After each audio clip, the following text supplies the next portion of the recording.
Hello. Today I'll be reading Richard Wright and the Library Card by William Miller and illustrated by Gregory Christie. And this is another book that is based on a real person. Richard Wright was a real person. He lived a long time ago. And this book tells a little bit about his childhood growing up. And it takes place in the early 1900s. So that was a long time ago again. It was even before Martin Luther King and Rosa Parks and the Civil Rights Movement. So racism was all over the United States. And you'll see in the story, all Richard wants to do is read books.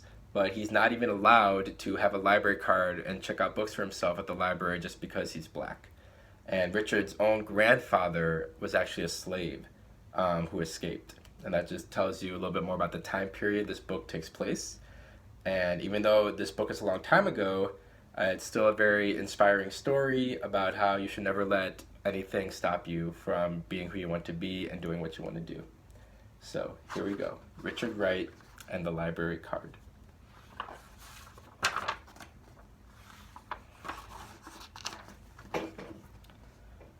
Richard loved the sound of words.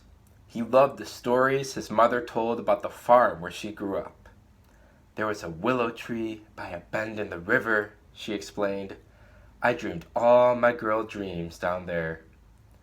Richard loved to hear his grandfather tell about the war, how he ran away from his master and fought the rebel army. I was only a boy, his grandfather said proudly, but I fought as well as any man. I fought in the rain and the mud. I carried the flag at the head of the troops.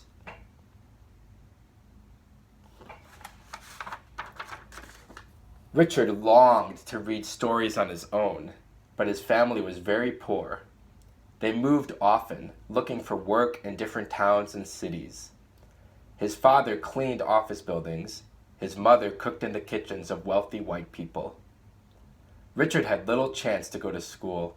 His mother taught him when she could, reading the funny pages out loud, sounding each word carefully.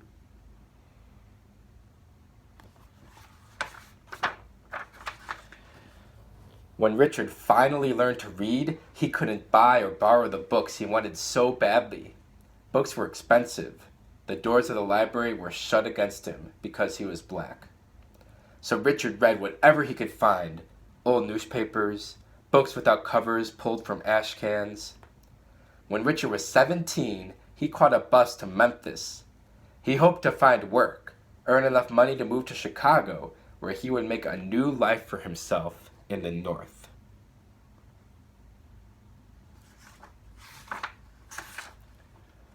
Richard walked the hot streets looking for a job that would be his ticket to freedom. He saw many young men like himself searching for the same job, the same way out.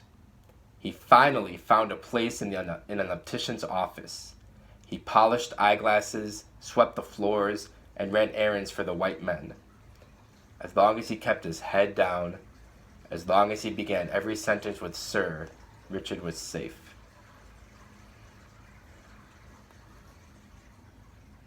So that part is talk about the sad reality that Richard had to do these things just to be safe. It's kind of crazy. Like at AJ Katzenmeyer, we don't ask people to use "sir" and "ma'am" to be safe. We do it as a way of respect. And a big difference is the adults also call the children by "sir" and "ma'am." But none of the adults were calling Richard by "sir." He had to call them by "sir." And he had to keep his head down and basically stay out of the way as much as he could, just to be safe. Very sad. At night, Richard returned to the boarding house where he had rented a room. To save money, he ate beans from the can, warmed by water from the tap. Listening to the noise of the street below his window, Richard felt a familiar hunger for words. There were thousands of books in the public library, but only white people could get a card, could take them out. But Richard had an idea. At work, he looked around the office, trying to find one man who might understand his hunger for books.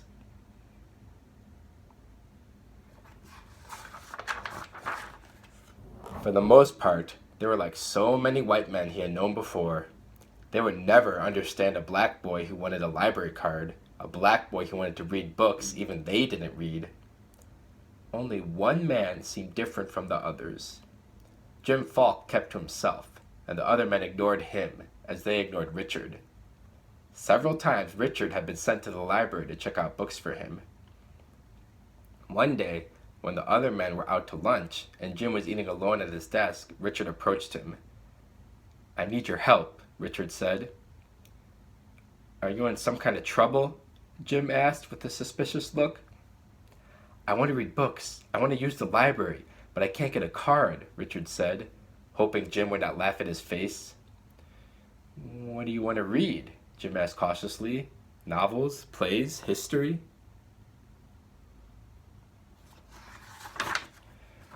Richard felt confused. His mind was racing so fast he couldn't think of a single book. Jim said nothing, but reached into his desk and brought up a worn, white card. He handed it to Richard. "How will you use it?" Jim asked. "I'll write a note," Richard said, "like the ones you wrote when I got books for you." "All right," Jim said nervously, "but don't tell anybody else. I don't want to get into trouble." "No, sir," Richard promised. "I'll be careful."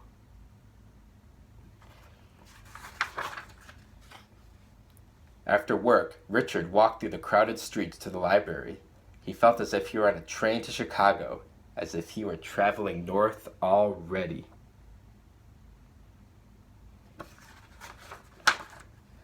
But when Richard walked through the door, he felt the old fear again.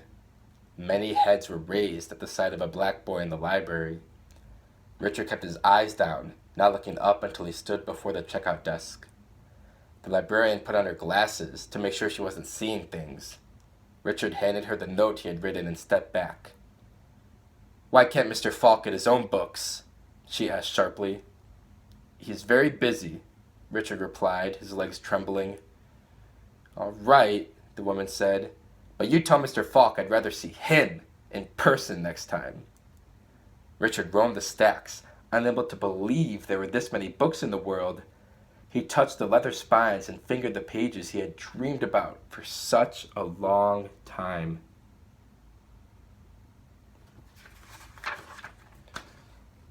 "Are you sure these books aren't for you?" the librarian asked in a loud voice when he went to check them out. Once again, heads turned, and Richard felt the eyes of white people on him. He thought he had been caught, that he would never be able to read the books he wanted so badly. But Richard told the lady what she wanted to hear, what she believed was true about all black boys like him. "No, ma'am," he said. "These books aren't for me. Heck, I can't even read." The librarian laughed out loud and stamped his books. Richard heard other people laugh as he walked out the door. So it's good that Richard was able to get the books he wants to read so badly, but you saw at what cost. He had to sacrifice his dignity. He had to pretend like he couldn't even read and let all these people laugh at him just so he could have a book to read. So it's a little bittersweet, meaning it's great, it's happy that he got his books, that he can now read, but it's sad what he had to do just to get those books and what he had to experience from those other people just wanting to read a book. That night in his room, Richard read until the sun dimmed the electric light. He read the words of Dickens, Tolstoy, and Stephen Crane. He read about people who had suffered as he had, even though their skin was white. They longed for the same freedom Richard had spent his life trying to find. With the light of the sun coming through the window, Richard put down the book. He felt sleepy, but the words he had read echoed in his ears, colored everything he saw. He wondered if he would act differently, if others would see how the books had changed him. Richard knew he would never be the same again.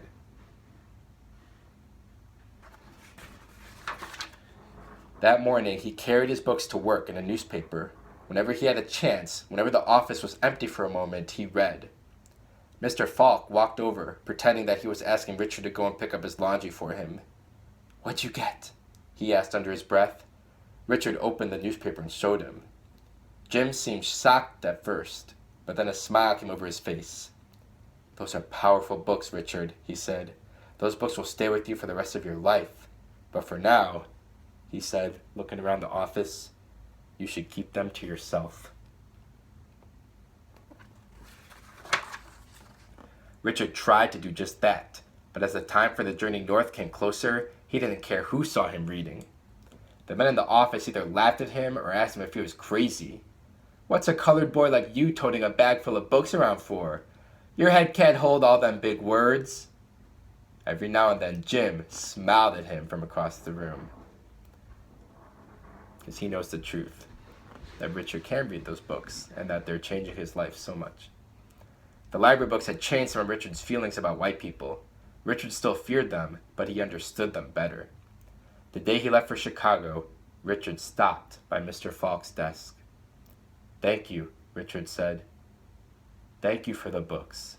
Thank you for everything. Jim didn't say a word, but he shook Richard's hand in front of everybody. And that's a really powerful moment for Jim to do that. Because if do you think back then that white people would shake a black person's hand? Not a lot. What Jim is doing in front of all those other white people is he's shaking Richard's hand saying we are equal. And it's a really powerful message that he's saying without even saying any words. On the train going north, flying across the open fields, Richard remembered the books he had read. The words came back to him, the stories more real than the train itself. Every page was a ticket to freedom, to the place where he would always be free. The end. But there is an author's note, so let's learn a little bit more about what happened to Richard Wright as he grew older. So it says, Richard Wright in the library card is a fictionalized account of an important episode from the life of Richard Wright. What that means is this is a real story. Richard did meet a man named Jim Falk who helped him. The details they kind of made up in the story, but it actually did happen. They just kind of added some details on how they thought it went down. So Richard Wright was born on September 4th, 1908, near Natchez, Mississippi. His family moved often looking for work, and Richard was educated in a number of different schools. His formal education ended after he completed the 9th grade. In 1926, he moved to Memphis and worked for an optical company. During this time, he gained access to the public library with the help of a coworker. He read many books during this period, which inspired him to become a writer. Richard moved to Chicago in 1927 and worked for the post office before publishing his first stories.